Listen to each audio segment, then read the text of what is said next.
ఒకసారి వినండి. జీతాలు పెంచడంలో, సిపిఎస్ రద్దులో ఉద్యోగులందరినీ ఎలా మోసం చేశాడో పోలీసులను కూడా జగన్ అలాగే ముంచేశాడు. పోలీసు అన్నలు, నేను రాగానే మీ అందరికీ వారానికి ఒకరోజు సెలవు ఇచ్చేస్తాను అని తీయగా ఎన్నికలకు ముందు చెప్పాడు. మీ వీక్లీ ఆఫ్ ఫైల్ మీద సంతకం కూడా పెట్టేశానని కుర్చీలో కూర్చున్నాక చెప్పాడు. అసలు సెలవిచ్చే ఉద్దేశం ఉంటేనే కదా వీక్లీ ఆఫ్ అమలు కాలేదు. సరికదా? టైము పాడు లేకుండా డ్యూటీలు వేసి పారేస్తున్నాడు. కారణం, పోలీస్ శాఖలో ఉన్న ఖాళీ భర్తీ చేసి కొత్తగా రిక్రూట్మెంట్ చేస్తే ఉన్న పోలీసులకి వారానికి ఒకరోజు సెలవు దొరికేది. ఈ పోలీస్ రిక్రూట్మెంట్ కూడా సక్రమంగా జరగలేదు. నోటిఫికేషన్ ఇస్తాడు, కోర్టులు కేసులు వేయిస్తాడు, రిక్రూట్మెంట్ అర్ధాంతరంగా ఆగిపోతుంది. 6500 పోలీస్ పోస్టులు భర్తీ చేసి ఉంటే ఖచ్చితంగా పోలీసులకు సెలవు పెట్టుకునే వీలు సిక్కేది. ఈ మహానుభావుడు సరిగా రిక్రూట్మెంట్ చేస్తేనే కదా. స్టాఫ్ లేరు కాబట్టి డబుల్ డ్యూటీనో ట్రిపుల్ డ్యూటీనో చేసినా ఏం ఉపయోగం? కనీసం ప్రభుత్వం నుంచి రావాల్సిన జీతాలు టైంకు రావు.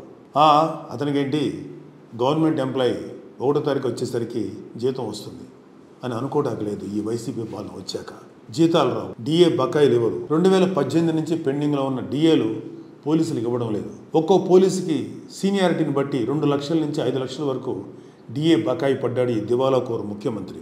పోలీసులకి రౌండ్ ద క్లాక్ డ్యూటీ కాబట్టి వాళ్ళకు ఉన్న సెలవులను ప్రభుత్వానికి సరెండర్ చేస్తారు, వాటికి డబ్బులు ఇస్తారు. పోలీసులకు సెలవులు లేవు, వాటిని ప్రభుత్వానికి సరెండర్ చేసిన డబ్బులు ఇవ్వడం లేదు.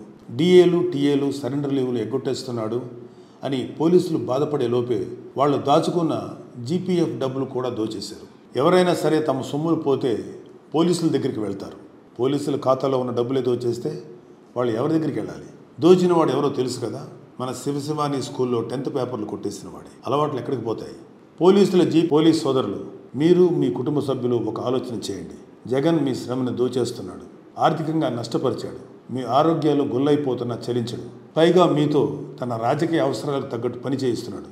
పవన్ కళ్యాణ్ గారికి తెలుసు పోలీసులను వైసీపీ పవర్గా వాడుతుంది అని. రాబోయే కూటమి ప్రభుత్వంలో కాకి సోదరుల కష్టాలు తీర్చే బాధ్యతను తీసుకుంటాం.